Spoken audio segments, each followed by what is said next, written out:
everyone, I'm Karen Ahmed. My friend just delivered a box of lobsters which he brought all the way from Halifax, Nova Scotia.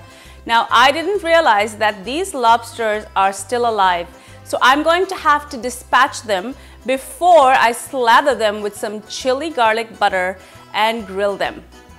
This is inspired by a Gordon Ramsay recipe. Gordon Ramsay is one of my favorite chefs, and I have given this recipe my own Cravings twist. These lobsters are the star of the show, but today I'm going to pair it with a Bloody Mary Linguine. Let's start with a compound butter. Now this is ridiculously easy to make. I'm going to flavor this with garlic and fresh red chilies. I've got about 6 cloves of garlic that I'm going to slice, as well as 4 red chilies. Now I'm going to pound this together in my mortar and pestle. Now feel free to use your food processor if you like. Once this is nice and soft, I'm going to fold it into a stick of butter. Now this butter is at room temperature and it's about half a cup.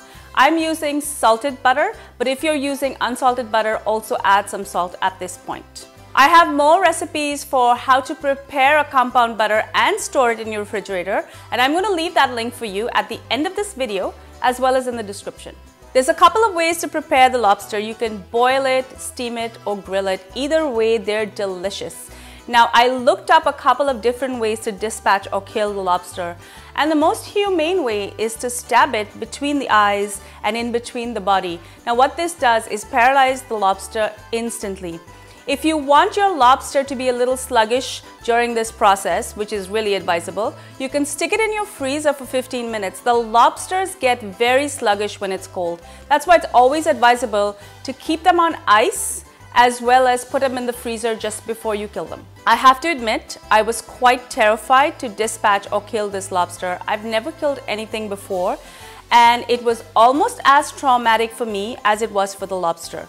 I want to caution you that the footage you're about to see is graphic and raw, so please watch this at your own discretion. Using a sharp knife, I'm going to stab the lobster right between the eyes, and because I want to slice this lobster horizontally, I'm going to continue cutting through the head, and then I'm going to turn the lobster around and cut right to the end of the tail.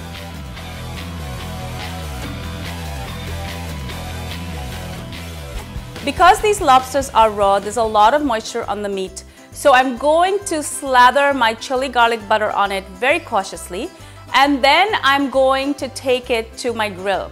Now, what not to do? Do not put these on a very hot grill that is on a very high setting.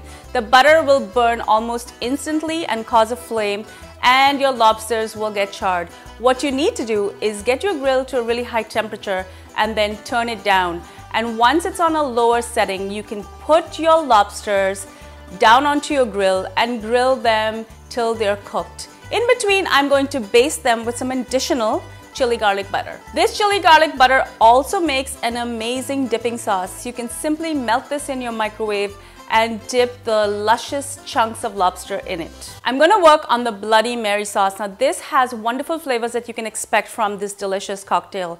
The first thing I'm going to do is heat up some olive oil, and then I'm going to sweat 1 onion. This is about 1 cup.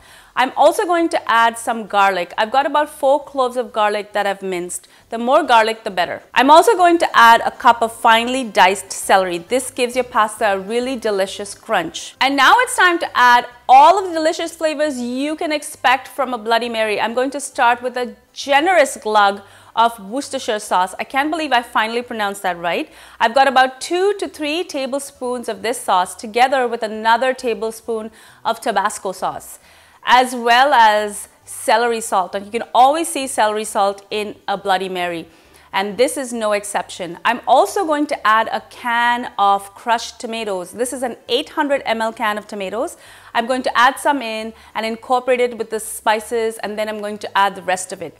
Now I'm just going to let the sauce warm all the way through. Please do not substitute crushed tomatoes for pureed tomatoes or tomato paste. The flavor is quite different.